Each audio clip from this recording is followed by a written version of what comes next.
আমরা হিন্দু সংহতি ইসলামী সন্ত্রাসবাদের বিরুদ্ধে যে কোনো গণতান্ত্রিক আন্দোলনের পক্ষে।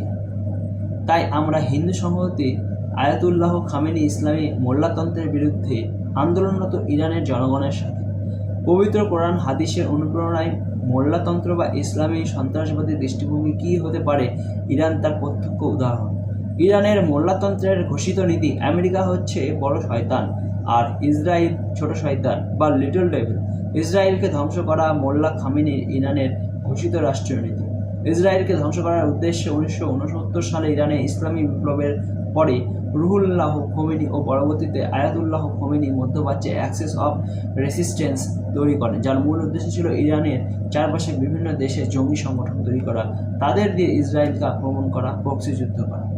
লেবাননে হিজবুল্লাহ, ইয়েমেনে হুটি, গাজায় হামাস, ইসলামিক জিহাদ, ইরাকে শিয়া মিলিশিয়া, সিরিয়ায় নানা জঙ্গি গোষ্ঠী ইরান হয় তৈরি করেছে এবং অস্ত্র ট্রেনিং ফান্ডিং দিয়েছে ইসরায়েলকে ধ্বংস করার জন্য। ইসরায়েল কোনো আমলেই নেহরুর নেতৃত্বাধীন ভারতবর্ষ ছিল না, তাই ইরানের উৎসাহে ইসলামী জঙ্গিবাদ করতে ওই দেশগুলো ধ্বংস হয়ে গেছে। লেবাননকে বলা হতো মধ্যপ্রাচ্যের প্যারিস। সেখানে 1982 সালে প্রায় 1500 IRGC অফিসারকে পাঠিয়ে ট্রেনিং দিয়ে হিজবুল্লাহ তৈরি করেছে, তাদের অস্ত্র ফান্ডিং দিয়ে টিকিয়ে রাখতে চেয়েছে, ফলে লেবানন ধ্বংস হয়ে গেল। একই কথা প্রযোজ্য ইয়েমেনের ক্ষেত্রে। হুতিদের অস্ত্র ট্রেনিং সবকিছু ইরানের আগ্রাসী সহযোগিতায়। ইয়েমেন আজ একটা ব্যর্থ রাষ্ট্র। মধ্যপ্রাচ্যে এই অ্যাক্সিস অফ রেজিস্ট্যান্স ইসরায়েলি পরাক্রমের কারণে নিঃশেষ হয়ে মুখে। হিজবুল্লাহ মিউজিয়ামে যাওয়ার মুখে, হামাস লাইফ সাপোর্ট। এই সন্ত্রাসবাদী সংগঠনগুলোর শীর্ষ নেতৃত্বের সবাই এখন জান্নাতে হুরদের নিয়ে সোনার ঝর্ণার সামনে বিছানায় কেলি করছে।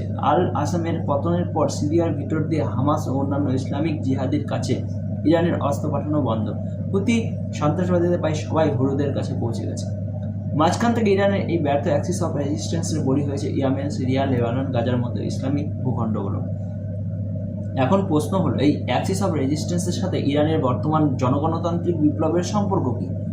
সম্পর্ক আছে। মধ্যপ্রাচ্যের মুসলমান দেশগুলি সন্ত্রাসবাদী কারখানা তৈরি করতে হলে প্রথম দরকার ছিল এই দেশগুলির মানুষ, বিশেষভাবে যুব সমাজকে কট্টর ইসলামী তৈরি করা। আর কট্টর ইসলামী তৈরি করতে হলে দরকার একটা উদাহরণ তৈরি করতে হলে ইরানের জনগণকে শিখণ্ডী করতে হয়।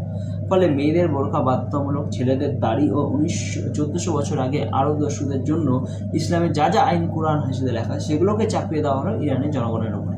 তাই ইরানে কোরআন হাদিসে লেখা মোল্লাতন্ত্রের বিরুদ্ধে জনগণতান্ত্রিক আন্দোলনের বিজয় শুধুমাত্র একটা রাষ্ট্র ব্যবস্থার পতন নয়, বরং মধ্যপ্রাচ্যের নতুন করে তৈরি করবার এক আহ্বান। ইসলামী মোল্লাতন্ত্রের এই উদ্দীপনা কত ভয়ঙ্কর ও অবিবেচক হতে পারে, বাংলাদেশের মোল্লাদের 7 সিস্টার দখল করে নেওয়ার আওয়াজই বলে দিচ্ছে।